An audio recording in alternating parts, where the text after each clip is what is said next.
Good morning, everybody. Welcome to another Canyon Conversations. Today, I am joined by Paige Pagnucco. She is a forecaster and program manager with the Utah Avalanche Center. Paige, thank you so much for joining us today. All right. Thank you for having me, Michelle. You are welcome. So it's that time of year. Everyone's out in the backcountry, skiing, snowshoeing, enjoying the snow we've finally got. So we're going to talk a little bit today about some avalanche safety. So first off, before people head out into the backcountry, or even if they're not going that far into the backcountry, what should they be keeping in mind and doing to prepare to stay safe out there? Well, there's a lot actually. And right away, I'm going to direct anyone that's watching this to go to a website. And it's actually not our URL, but it's called Know Before You Go. It's kbyg.org. And it's sort of the first step in avalanche awareness and education. We developed this program years ago in response to actually a really tragic accident that happened down near the Sundance ski resort, not on the resort, but outside of it, where 3 teenagers were killed in an avalanche, a massive avalanche actually. And it just really opened our eyes to the fact that people just really didn't understand that they were getting into avalanche terrain. You know, this particular slide path was really close to a parking lot, you know, and they were just out having fun. And anyway, we decided then and there that we needed to make a concerted effort to raise public awareness about avalanches. And so this program, the Know Before You Go program, does that. Yeah, so there's 5 key points. Hopefully I'll remember them.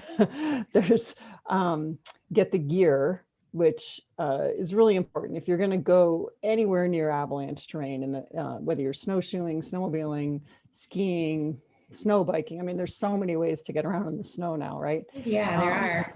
Right, you need to have 3 essential pieces of equipment. You need to have an avalanche beacon or a transceiver. You need to have a probe and a shovel. And that's a minimum. There's people ask us all the time, well, what about avalanche airbags? You know, all this other stuff. Those things are great, but the beacon, shovel, and probe are what are going to help you save someone's life when an accident happens. Yeah, so that's the first step. The second step is to get the training. And you and I talking is great. We're going to maybe raise a little bit of awareness. We're going to share websites, but really people need to take a class if they're going to venture into terrain. And again, maybe I should identify avalanche terrain. Yeah. Because the Bear River Range, I mean, we're so lucky in Logan. We have a huge amount of terrain that isn't avalanche terrain. And it's super fun to go walk around.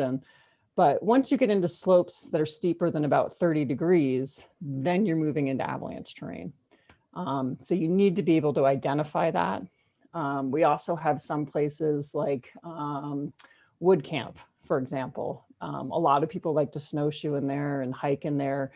And the trail is way down in the flats. But I would challenge people and offer up to people that the next time they're hiking in there, when they're maybe about a half mile up from the trailhead and it starts to open up and you can see the big bowls up above, look around a little bit and you're going to see a lot of trees that are snapped in half, or maybe all the branches are scraped off the lower half of trees. That's actually the bottom of a very significant avalanche path that historically doesn't run down that far, but has, I think it was 1986, that whole lower section was buried in 50 feet of avalanche deposition. So you can, you know, find your way into avalanche terrain without realizing it. I think it's very easy to do. You get out just enjoying being outside and not think about where you're going could possibly be avalanche terrain. I know I have possibly been guilty of that, and I get up there and go, oh, ooh, this probably isn't good. So I think it's important we take a step back and teach people how to think about these things before you go outside. Yep. Yeah. And you know, there's, again, at the Know Before You Go site, there's a lot of, we've now, because of COVID, obviously, we've tried to put a lot of our awareness and education tools online. it really is a good introductory place to start. And there's about 5 online courses there right now, plus a video. It's a fantastic place to start. We're also offering a class, what we call a Backcountry 101 class up here in Logan, January 21st, 22nd, where we do the classrooms actually kind of on your own beforehand. And then the field day will be January 22nd. But that's really a true class where you get out in the field, you dig in the snow, you practice with your gear, you talk about safe travel protocols and terrain management. So people are really serious about starting to venture in the backcountry. That's a really good place to start. Or if they want to refresh their skills, that's a good place to start. Perfect. And I will be sure and post a link to this video to your website, to the Know Before You Go website. So everyone will be able to find that easily. Yeah, thanks.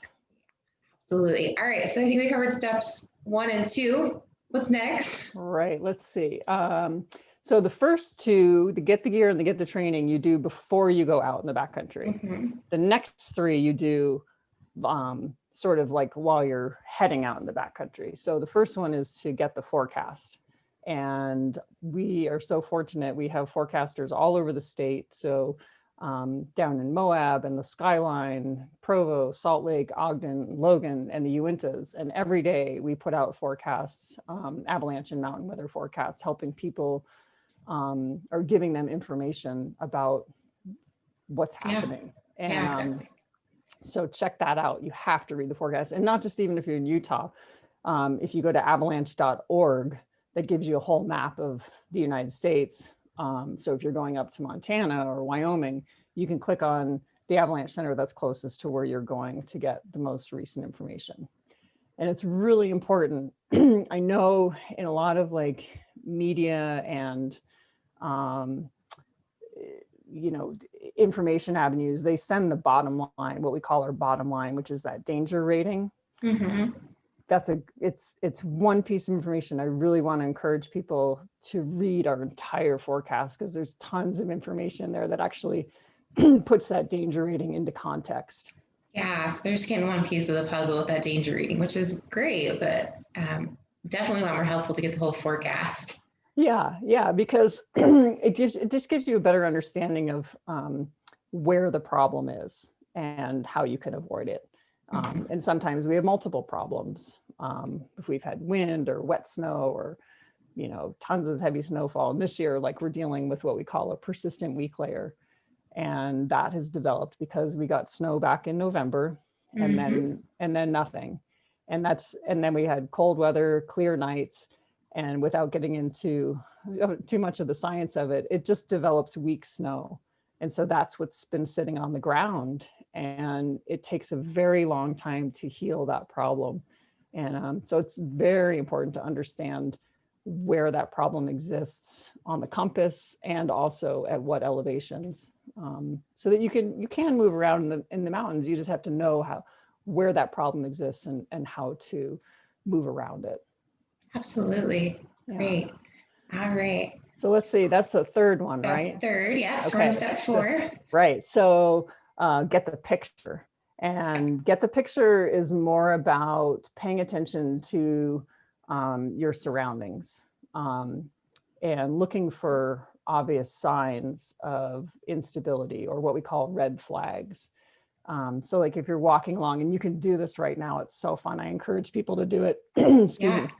If they're walking out across an untouched meadow, don't do this on steep slopes, but you can put on your snowshoes or your cross-country skis and walk out to an untouched meadow, and you're going to feel the whole thing go whoop. And it's that weak snow that's collapsing underneath your weight. And that is a sure sign of an unstable snowpack. And that's super fun when you're on the flats. You definitely don't want to feel that if you're on a slope steeper than 30 degrees. No, that is not a good thing. Right. No. And then there are other red flags, like if the winds start howling, wind can move snow up to 10 times faster than actual snowfall. So wind can be a big culprit when it comes to increasing avalanche danger. Heavy snowfall, we haven't quite got that yet this year, but we've seen plenty of storms around here where it'll dump 2 feet, 3 feet of snow. And that pretty makes quickly. It makes a big difference. Let's see, winds, cracking, collapsing, a sudden temperature change, mostly going upward, like a rapid warming, that affects snow stability. So it's just trying to pay attention to the bigger picture around you. Yeah, being aware of what's happening around you as you're actually out there, in addition to that forecast and staying alert. Yep. Great. And then the last one is, let's see, get out of harm's way. And so if you are in avalanche terrain, it's really important to only expose one person at a time. So that means if you're all standing at the top of a slope, you send one person down and everybody's watching, paying attention to where that person's going. And then at the bottom, that person's moving out of the way to a safe zone, and then the next person can go. And that's the same is true if you're on a snowmobile, skis. You know, snowmobilers tend to be climbing. So again, you have to watch from a distance, so you're in a safe zone, and one person at a time on the slope, so that if something does happen, you have people that can effect a rescue. You have everybody on the slope and they all get caught, then you're out of luck. Yeah, limiting your exposure, so you have your rescue crew standing there nearby if something does happen. Perfect. So I will refer people to the website to learn those 5 steps and hopefully get some additional training. I really hope people do take advantage of those resources. So I'm curious a little bit, Paige, about what your job as a forecaster involves. Would you be willing to tell us a little bit about what you do? Yeah. So being a forecaster is an interesting job because every day is different. Some days you're out in the field, some days you're sitting in front of the computer. We pay a lot of attention to the weather, obviously. And then when we're out in the field, we are digging in the snow and trying to get a sense of what the snowpack looks like at different elevations and also around the compass, because what you have on the south facing slope is going to look very different from what you have on a north facing slope. And when we're digging in the snow, we're doing stability tests and looking at the crystals and just trying to kind of gain this overall sense of which direction the snow is moving in. Is it becoming, more cohesive or less cohesive? Is the weak snow strengthening or is it still weakening? If we've gotten new snow, is that turning into a slab? I mean, there's all these processes that go on that we try to, sort of gather as much information as we can so that we can create an accurate forecast. Yes, I'm sure there's a lot involved in that, quite a bit. So I've been hearing, from lots of people out in the backcountry, of course, about this persistent weak layer this year with that early November snow, as you mentioned, and then our long dry spell. So is it weakening or strengthening? Do you know? It's still pretty weak. I mean, even yesterday, Toby, who's the head forecaster for the Logan area, was just up sort of near Beaver Mountain, and it was snowing yesterday. They got a couple of inches of snow, and even just that little bit of snow started making the snowpack more reactive. So I think, our persistent weak layer is still very weak. I imagine it'll be a problem most of the winter. Is that true? It could be. It could be. I mean, eventually come the springtime, right? Most things just through compaction and just time have healed by then. But if we stay shallow and we don't have a big winter, it could be a lingering problem. And that's okay, because all we have to do is just change our expectations and we can still have fun. Like I said, we have tons of terrain around here. I took my daughter and a friend up the bunchgrass drainage the other day. It's stunning terrain. It's beautiful. You can hike for hours without getting anywhere near avalanche terrain. And, that's what I was just sharing with them, is like, this is fantastic. We're so lucky and privileged to be able to do this. We don't have to go, play on steep slopes. We want to, but we don't have to. No, we're very lucky. There are a lot of very nice, beautiful trails that are easy to access that aren't avalanche terrain. So we are very lucky. So and I would encourage people, if they ever have a question about the terrain that they're thinking about going into, if they have any question about it, they should feel free to give us a call. I mean, our numbers are available on our website, which is utahavalanchecenter.org. Yeah. And we have people reach out all the time, like, hey, I want to take my family up, blah, blah, blah. You know, are we fine to go there? You know, and we generally, we know most of the terrain around here, and we can say, yeah, you're fine. But maybe if you go past this point, you're going to start moving into avalanche terrain. Yeah. So we're definitely want to make sure that people know where they are.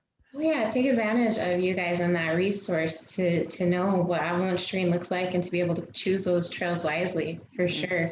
I think that's a huge part. So if worst comes to worst, Paige, can you give us some tips if you get caught in an avalanche? Hopefully you take all these steps and are able to avoid that. But if that happens, what do you do? Yeah, you fight like hell to get out of it.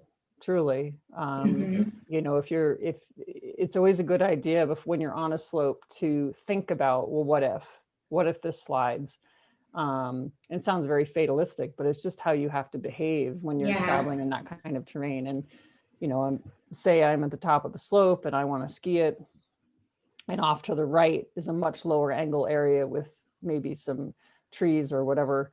I'm going to go, well, I'm going to ski. If this slides, I'm going to bank a hard right and try to, you know, get out to this island of safety or whatever. Or if there's something you can grab onto, or if you can dig into the bed surface, anything that you can do to get off of that moving snow.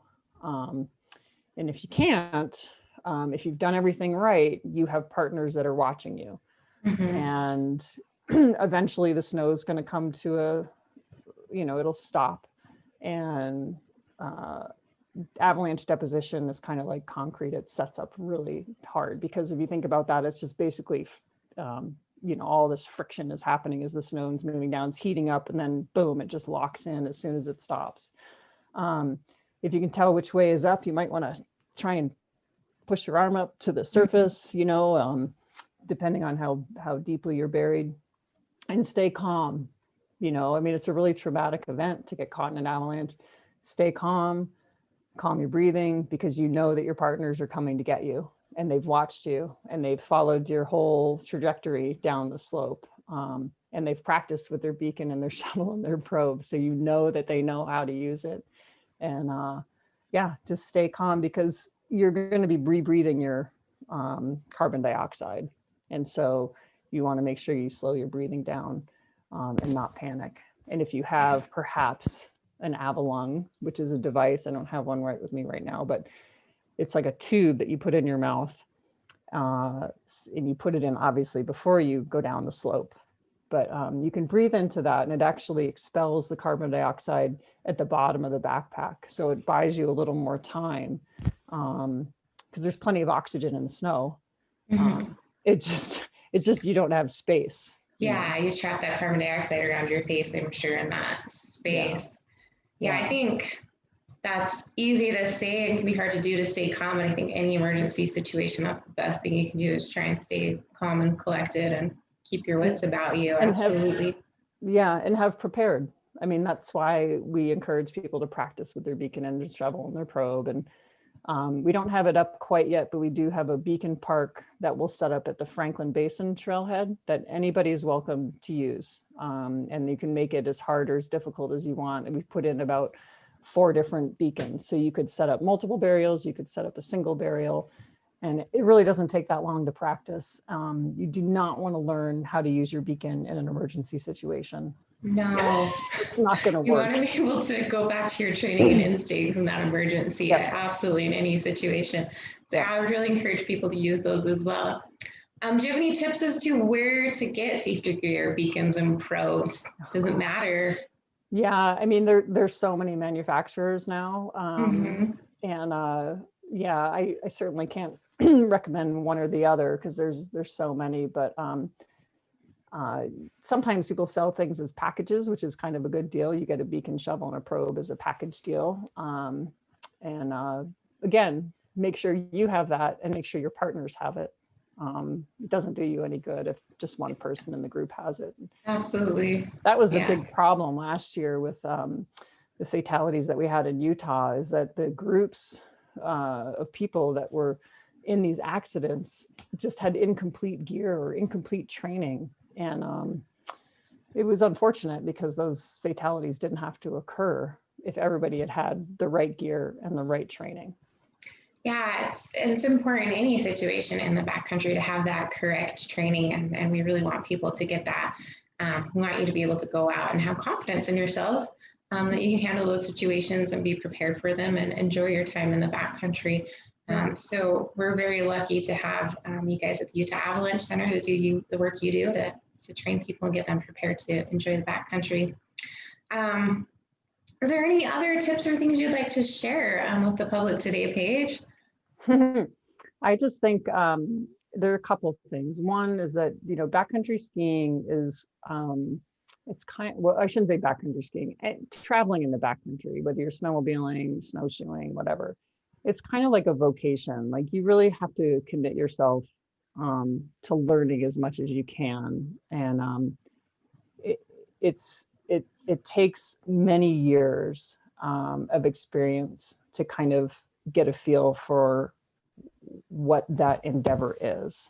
And even on a year like this year, I mean, I've been doing this for 28 years.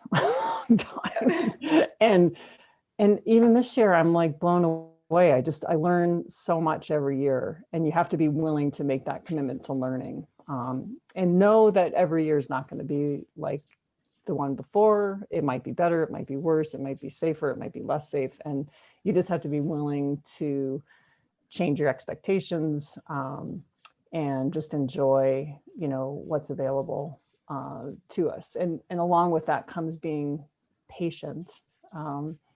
Like we're dealing with this year, there's a lot of people that are itching to get out. I mean, even this past weekend, there were so many snowmobile trailers up at the trailheads. But I mean, we've been snowmobiling a little bit, but it's kind of scary. There's rocks and trees buried under the snow, and you can't just go real deep. You can't go for it, or you're going to get hurt, or you're going to break your machine or whatever. And so, people are really anxious to get out into the snow.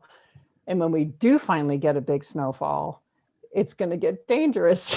And so people are going to have to be extra patient and be willing to just sort of hang tight and let the snowpack heal, and trust us, trust the forecast when we tell you that things are just a little precarious. You're going to have to just back off and have fun playing in the meadows this year. Absolutely. Maybe it'll change in a month, maybe it'll change in 2 months. We just don't know. Yeah, there are plenty of areas to go that are safe, like you say. So that's the wonderful thing. And I would really encourage people, whether they're out in the winter or the summer, there's always hazards in the backcountry, to learn as much as you can. I'm constantly learning too. Every year, there's always more to learn. So I really appreciate you sharing your expertise with us.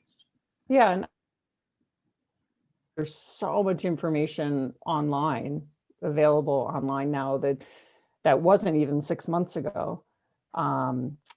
For all sorts of users, like Skidoo, who's a snowmobile manufacturer, just put out this entire Avalanche series that's amazing. All these really quick hitting videos.